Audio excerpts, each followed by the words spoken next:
हम लोग क्या करते हैं, वृक्ष लेते हैं, लगा देते हैं और लगा करके उसकी देख रेख करते हैं, वो बड़ा हो जाता है।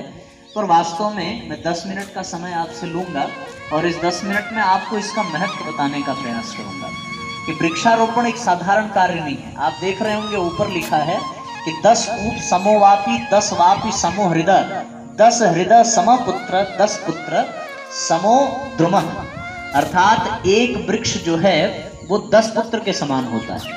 और भविष्य पुराण में एक श्लोक आता है, उसका अर्थ है कि एक व्यक्ति को 12 वृक्ष अपने जीवन में लगाने चाहिए और 12 वृक्ष लगाने के पश्चात वही वृक्ष दूसरे लोक में उसके साथ पुत्र जैसा व्यवहार करते हैं और उसकी देखभाल करते हैं।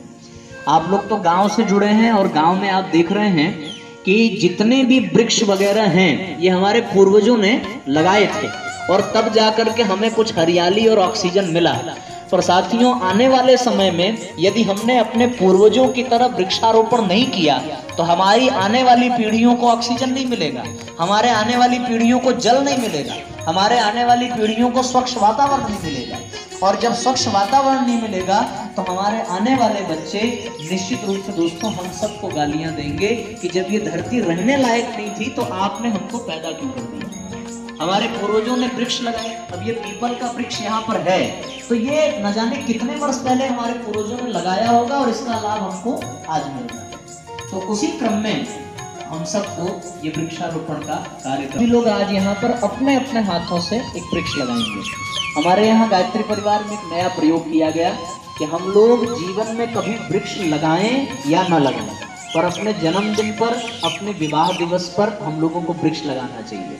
हम लोग जब जौनपुर में युवा मंडल चला रहे थे तो रक्षाबंधन पर्व पर बहनें अपने भाइयों से पुरस्कार लेती हैं, लेकिन एक विद्यालय में हम लोगों ने कार्यक्रम किया था और उस विद्यालय में बहनों ने अपने भाइयों से उपहार के रूप में वृक्ष मांगा और उन वृक्षों को अपना भाई मान करके उन बहनों ने लगाया था और इस भाव से लगाया था कि यदि ये वृक्ष रहेंगे तो इसकी छाया से, इसके ऑक्सीजन से, इसके फल से पूरा का पूरा वातावरण सही होगा तो हमारे भाई भी सुरक्षित रहेंगे।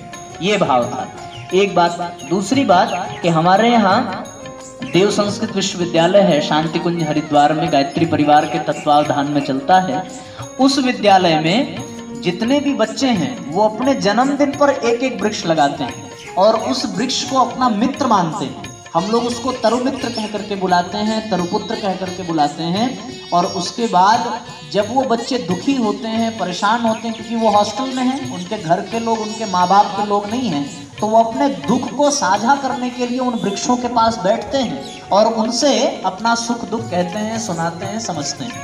तो एक बहुत बड़ा शानदार भाव निकल करके आता है वृक्षों के प्रति। और उन बच्चों का ये नियम है कि विद्यालय में कक्षाओं में जाने से पहले वो बच्चे पहले वृक्षारोपण जहाँ करते हैं वहाँ वृक्ष के पास जाते हैं, उसको जल देते हैं, उसको खाते हैं। हम लोगों ने बनारस में पहड़िया के पास एक गणपत नगर कॉलोनी है, गणपत नगर कॉलोनी में हम लोगों ने एक प्रयोग किया वृक्षारोपण इसी तरीके से जैसे आप सभी बैठे हैं। एक साथ वहाँ पर 108 वृक्ष लगाए गए और उसके बाद जब एक साल बीत गया तो हम लोगों ने उन वृक्षों का जन्मदिन मनाया।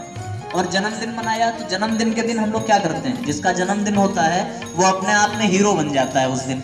उसको ना कोई डांटता है, ना कोई मारता है, ना कोई परेशान करता है, बल्कि लोग उसको उपहार देते हैं, खाने पीने की चीज़ें देते हैं। उसी क्रम में साथियों हम लोगों ने जब उन वृक्षों का वार्षिकोत्सव मनाया, उनका जन्मदिन मनाया, तो जन्मदिन में हम लोगों ने उन वृक्षों को खाद दिया, पानी दिया और उनकी साल भर सेवाएं की।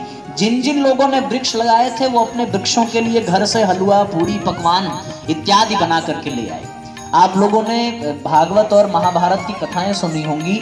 भगवान कृष्ण को जब ये पता चला कि गोकुल के लोग इंद्र की पूजा करने जा रहे हैं तो उन्होंने इंद्र की पूजा करने की बजाय गोकुल वासियों से निवेदन किया था कि जो प्रत्यक्ष देवता हैं उन देवताओं की हम पूजा करें।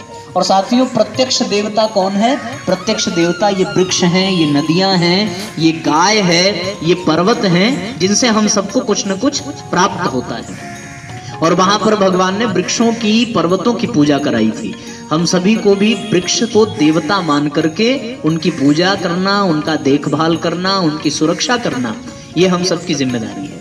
तो आप सब भी आज जो वृक्ष लेकर के बैठे हैं इसको अपना मित्र मानिए और इसको अपना मित्र मान करके प्रतिदिन इसकी देखभाल करें, प्रतिदिन इसकी सुरक्षा करें। आप किसी के भरोसे मत रहिए कि ये गेट खुला रहे, कोई पानी देने वाला है या नहीं है। आपकी एक जिम्मेदारी होनी चाहिए कि आपका अपना एक मित्र इस विद्यालय में पल रहा है और इस विद्यालय में आपका अपना मित्र है, तो आप इस विद्यालय में प्रतिदिन समय निकाल करके आएंगे और अपने मित्र को, जिसको आपने जन्म दिया है, जिसको आपने लगाया है, उसको आप पानी दीजिए, खाद दीजिए, जो आपको अच्छा लगे आप उसके साथ व्यवहार करिए। निश्चित रूप से जब ये पेड़ बड़े हो जाएंगे साथियों, तो आपको बहुत सुखद अनुभव होगा और आप गर्व से अपने बच्चों को, अपने आने वाले लोगों को ये बता पाएंगे कि ये वृक्ष हमने लगाया था, और वो बच्चे भी गर्व महसूस करेंगे और आपसे प्रेरणा लेकर के वृक्षारोपण करेंगे। वृक्ष से 4 विशेष शिक्षाएं मिलती हैं। मैं इन्हीं शिक्षाओं को बताने के पश्चात हम लोग कर्मकांड की ओर बढ़ेंगे, इन वृक्षों का पूजन करेंगे और उसके बाद जहां जहां गड्ढे खोदे गए हैं उन गड्ढों में इन वृक्षों का आपके ही हाथों वृक्षारोपण कराया जाएगा। विशेष बात है कि वृक्ष से एक पहली सीख हम सब लोगों को मिलती है उदारता की। उदारता का अर्थ क्या होता है? उदारता का अर्थ है कि हमारे पास जो कुछ भी है वो हम बड़ी उदारता से लोगों को प्रदान करें। अब मैं आपसे पूछूंगा कि वृक्ष से हमें कौन कौन सी चीजें मिलती हैं, एक एक करके बताइएगा जिससे पूछा जाएगा। तो पहले हमारे छोटू भैया बताइए, आप वृक्ष से क्या मिलता है? फल मिलता है। आप बताइए भाई साहब। ऑक्सीजन मिलता है। कोई और बताए क्या मिलता है? आप बताइए सर। हाँ, ये तो कोई नई चीज बताइए, 2 तो हो गया। छाया मिलती है, 3 चीज हो गया। चौथा कौन बताएगा? चौथा आप बताओ भाई साहब, चौथी चीज क्या मिलती है?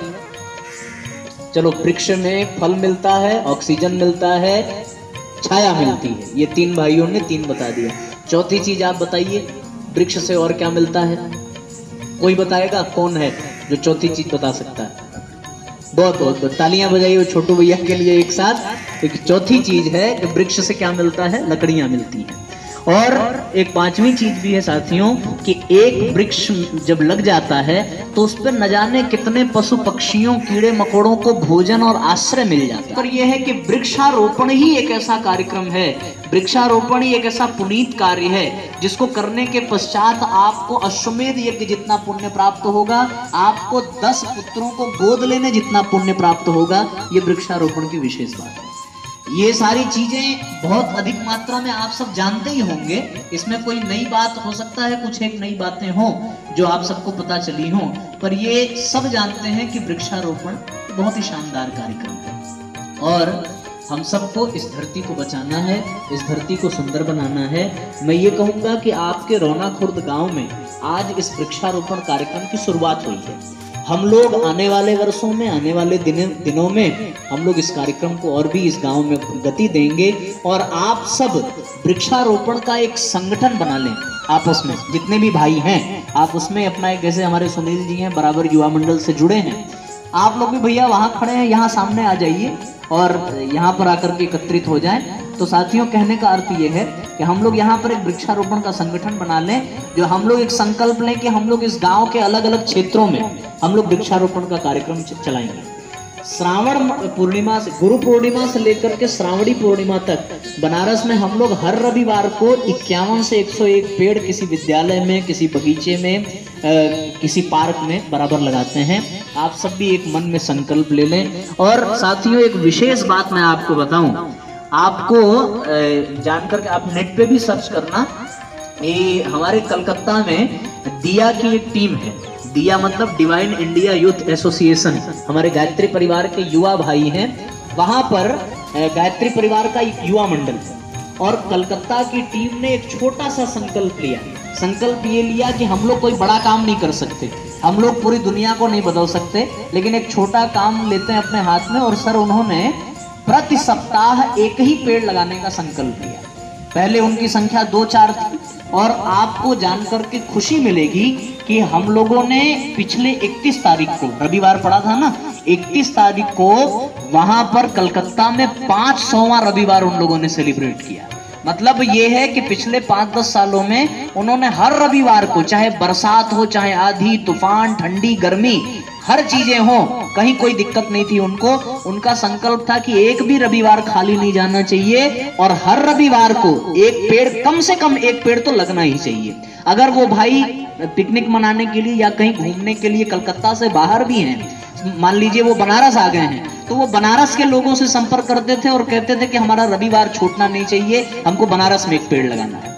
वो दुनिया के किसी भी कोने में गए और 500 सप्ताह उनका हो गया। हमारे गायत्री परिवार के द्वारा उनको पुरस्कृत किया गया है और वहां की संस्था ने, वहां के बहुत सारे सरकारी संस्थाओं ने उनको सम्मानित किया है। आपको एक अंतिम बात बता करके अपनी बात को समाप्त करूंगा। अंतिम बात यह है साथियों कि हमारे छत्तीसगढ़ में एक माता जी रहती हैं, उनका नाम तो मुझे नहीं याद आता है। उनकी उम्र लगभग 67 साल है। उनके पास कोई पुत्र नहीं है। हमारे गायत्री परिवार के कार्यकर्ता गए, उनका जन्मदिन था, तो कार्यकर्ताओं ने सोचा माता जी का जन्मदिन है, इनके लिए क्या किया जाए। तो लोगों ने उनको उपहार में एक वृक्ष सौंप दिया। माता जी ने कहा इससे क्या होगा, तो उनने कहा कि एक वृक्ष लगाने का पुण्य 10 पुत्र को पालने के बराबर होता है। आपने देखा यहाँ पे लिखा हुआ है 10 कूप समोवापी, अर्थात 10 कुआं एक तालाब के बराबर है। 10 वापी समो हृदय, 10 तालाब एक नदी के बराबर है। 10 हृदय समह पुत्र, और 10 नदियां एक पुत्र के बराबर हैं। और 10 पुत्र समो द्रुमः, अर्थात 10 पुत्र के बराबर एक वृक्ष है। उनको ये बात बताई गई। उसके बाद उन्होंने प्रतिदिन एक वृक्ष लगाने का निर्णय लिया और छत्तीसगढ़ में उन्होंने अब तक 1,60,000 पेड़ लगाए हैं। और वहां छत्तीसगढ़ और मध्य प्रदेश की दोनों की सरकार ने मिलकर के उनको सम्मानित किया। आप कल्पना करिए 67 साल की उम्र में जब वो इतना बड़ा काम कर सकती हैं, तो दोस्तों हम लोग की उम्र ही क्या है। हम अगर आज से भी पेड़ लगाना चाहें तो दोस्तों अपने जीवन का अंतिम क्षण आते आते हम न जाने कितने वृक्ष लगा चुके होंगे। आदमी छोटी सी ही शुरुआत करता है, पर उस छोटी सी शुरुआत को करते जाए तो कितना बड़ा बन जाता है। तो क्या हम लोग संकल्प ले सकते हैं कि हम अपने गांव में भी एक छोटी सी शुरुआत करें। रौना खुर्द में आज विश्व पर्यावरण दिवस पर हम लोग एक छोटी सी शुरुआत कर रहे हैं इस विद्यालय के माध्यम से वृक्षारोपण का। हमारे पूर्वज, हमारे देवी देवता, हमारे गांव के लोग इससे समृद्ध बनेंगे और हम सब लोगों का कल्याण होगा। तो हम सब लोग क्या ये संकल्प ले सकते हैं? क्या हम लोग यहाँ पे एक संगठन बना सकते हैं कि हम लोग वृक्षारोपण करें? और बिल्कुल करेंगे। तो सभी हाथ उठा करके बताइए कौन कौन ये कार्य करना चाहता है। सब देखिए, सब लोग, ये पुण्य कार्य है और आपका सबसे बड़ा सौभाग्य है। मैं तो आपका मनोभाव नहीं जानता, पर इतना जानता हूं कि आपके गांव के प्रधान जी यहाँ बैठे हैं, तो निश्चित रूप से आप सबने इनको चुन करके प्रधान बनाया होगा, इसमें तो कोई दो राय नहीं। और विशेषता ये है कि हर जगह के ग्राम प्रधान तो कहीं वृद्ध मिलते हैं, कहीं कमजोर मिलते हैं, पर आपके ग्राम प्रधान बड़े युवा हैं और देखने में तंदुरुस्त हैं। तो आप जब भी ऐसा कोई कार्य करेंगे तो ये आपका पूरा सहयोग करेंगे। अभी कल फोन पे हमारे सुनील जी देव बात कराया था इन्होंने, और इन्होंने पूरी तरह से स्वीकार किया कि हमारे यहाँ भी वृक्षारोपण होना चाहिए। तो मैं कहूँगा एक बार आप प्रधान जी के लिए और अपने प्रधानाचार्य के लिए एक बार तालियां बजाइए सब लोग, और आप सभी शुभकामना के पात्र। दोस्तों, वृक्ष से विशेषताएं हैं, मैं आपको आपका ध्यान आकर्षित करूंगा। पहला ये है, जो मैं बात बता रहा था, छूट गई थी बीच में, कि वृक्ष से हमें उदारता मिलती है। उदारता का अर्थ ये है कि वृक्ष के पास जो कुछ भी है, वृक्ष बिना बदले में कुछ मांगे वो सब कुछ देता रहता है। फल देता है, फूल देता है, आश्रय देता है, छाया देता है, ऑक्सीजन देता है। ये कौन देता है साथियों? वृक्ष। तो वृक्ष से हम एक चीज सीखें कि हमारे पास भी जो कुछ भी है, हम बदले में कुछ लेने की बजाय इस समाज को देना सीखें। ये वृक्ष की पहली शिक्षा है। दूसरी शिक्षा है दोस्तों कि वृक्ष सूर्य का प्रकाश ग्रहण करता है और फोटोसिंथेसिस के माध्यम से अपना भोजन बनाता है।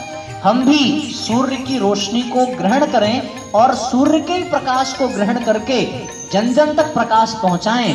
ये वृक्ष हमें दूसरी शिक्षा देता है। और तीसरी शिक्षा देता है दोस्तों कि वृक्ष शांति का प्रतीक है, स्थिरता का प्रतीक है, एकाग्रता का प्रतीक है। जीवन में हमारे सब कुछ हो, पर अगर एकाग्रता नहीं है, मन स्थिर नहीं है, तो आपको जीवन में आनंद नहीं मिल सकता। और आपके पास कुछ भी ना हो, लेकिन आपका मन स्थिर है वृक्ष की भांति, तो आपके जीवन में आनंद ही आनंद रहेगा। स्वामी, एक कथा आती है रामदास जी की। वो लंदन में गए। लंदन में तो राजा रानी की भी वहाँ संज्ञा चलती है। तो वहाँ उनका परिचय पूछा गया, तो उन्होंने कहा कि मेरा परिचय ये है कि मैं बादशाह रामदास हूँ।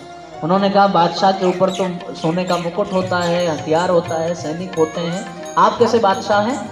तो रामदास जी ने ये कहा था, रामतीर्थ थे, स्वामी रामतीर्थ ने ये उत्तर दिया था कि मैं बादशाह इस दृष्टि से हूं कि मैं अपना बादशाह हूं, मेरा अपने ऊपर नियंत्रण है और मेरा मन स्थिर है, इसलिए मैं बादशाह हूं।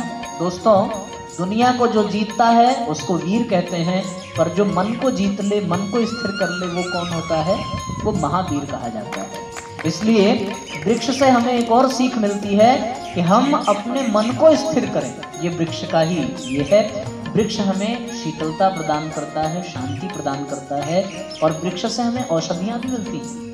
बहुत सारे रोगों के उपचार वृक्षों से ही हो जाते हैं। वृक्ष से हमें ये भी लाभ है। इसी क्रम में अब हम सभी लोग अपने अपने स्थान से वृक्ष को लेकर के उठें।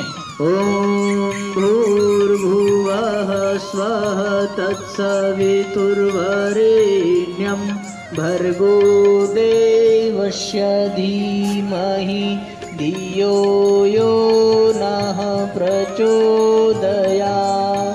ओम गुरुर्ब्रह्मा गुरुर्विष्णुः गुरुरेव महेश्वरः गुरुरेव परब्रह्म तस्मै श्री गुरुवे नमः। अखण्डमण्डलाकारं व्याप्तं येन चराचरं तत्पदं दर्शितं येन तस्मै श्री गुरुवे नमः। मातृवत लालयित्री च पितृवत मार्गदर्शिका नमोस्तु गुरुसत्तायै श्रद्धा प्रज्ञायुता च या। ओम श्री गुरुवे नमः।